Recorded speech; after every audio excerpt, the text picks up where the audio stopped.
Welcome back to Respawn TV. Today in indie news, well, a couple of members of Rational Games, if you remember that, they worked on the series of BioShock and BioShock Infinite. 3 to 4 of the art team members, as well as a couple of the writers, have moved on to start their own little project, a little side project that's their first in their new studio they're forming. They've made a Kickstarter for the first project ever since Rational closed on their part. It's called Black Glove. It's a game in which you are inside an apartment which is inhabited by 3 different artists, a painter, a videographer, and a musician. Using an item called the Black Glove, you are capable of changing their muses, their inspirations, and their thinking to create all sorts of different environments where these 3 artists are capable of responding to the critics in their apartment area. Critics come to see their work, and you get to improve on their artistic qualities and see, how you can change the outlook of their careers. And it's got a very similar art style to BioShock Infinite. I've seen a lot of the promotional art, and I'm a huge fan of that art style. So if you want to go check it out, they're trying to get $550,000 in 30 days. So it's 28 days left right now. The only downside is the fact that the lowest amount you can donate is $20, and that gets you the game. So there's not much if you just want to donate $1 or $2 and see where it goes. You have to actually dedicate yourself to it, which might be a little bit of a drawback to you. But if you're really experiencing, you think BioShock Infinite was a game that you enjoyed, it's going to have the same type of feel, same type of artistic style, and I thought it was very unique and something I could definitely identify with as a videographer and designer and a lot of other things. So definitely check out Black Glove on Kickstarter. Give it a quick Google search and you'll bring it up. So up next, a new pack that we're going to be introducing. The Noob's Guide to Video Games, where we get to cover all the basic stuff that goes into what a video game is, what the categories are, basically anything that you need to know to get started in understanding video games. So let's get right to it. Let's face it, you're a noob. No worries, it just means you're new to the entire industry. Video gaming is a lot more complicated than what most people think. You're probably wondering, what do all these letters mean when somebody says MMORPG, RTS, FPS? Well, to put it plain and simply, it's just the acronym for the type of game you're playing. And there are so many of them, because each different type is a completely different experience. So as a veteran to a noob, I think it is my duty to at least take some of the most basic ones and explain them for you. First up, we have action games. Now, action games can be broken into several smaller categories. For example, there are beat-em-up hack and slashes, where you go and destroy waves and waves of enemies. You hack and slash your way to victory.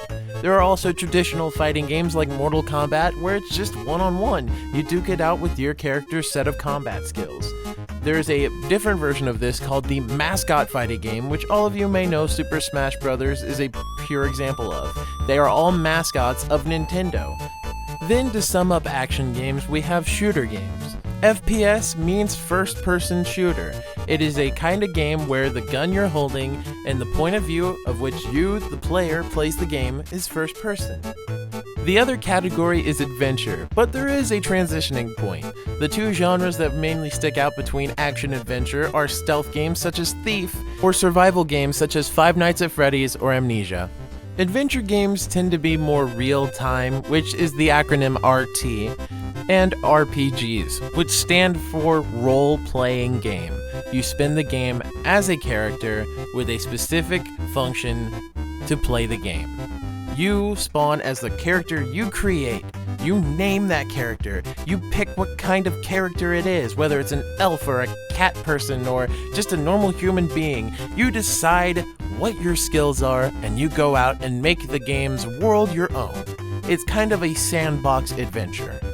Of course, there are many subcategories of all these subcategories of all these categories. It's pretty much Inception when it comes to video games. But at the end of the day, these are all just labels. These are games. They're meant to be fun. Who cares if it's an MMO, which stands for Massively Multiplayer Online? You know it's online because you're on the internet playing them with other people.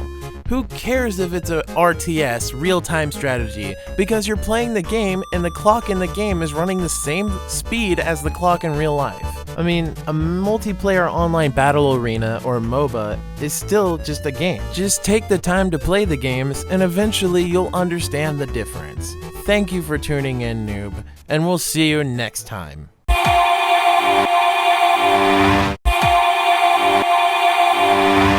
That was a great pack. I definitely felt very invigorated by the fact that some more people understand a little bit more about video games in general. I know everyone back home feels a little more enlightened too. Yeah. I definitely know a few people that might help too. Yeah.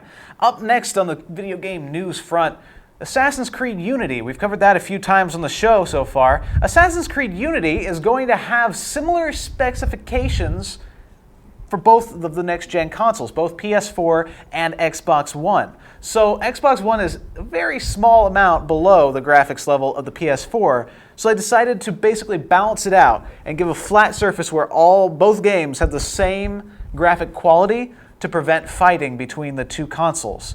Now, I think that might actually be a bit of a drawback, don't you?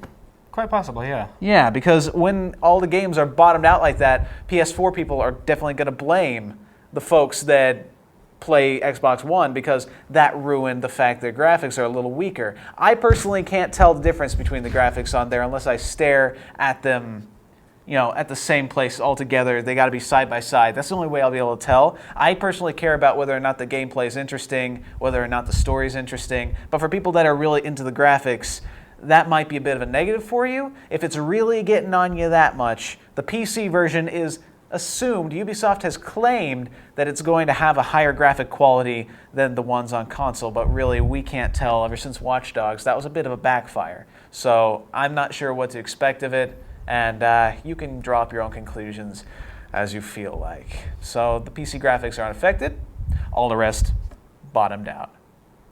Up next on Respawn, what have we got, Colton? Project Delta. And what game are we playing today? We are playing Sports Friends. For the PlayStation 4. Yeah, have fun.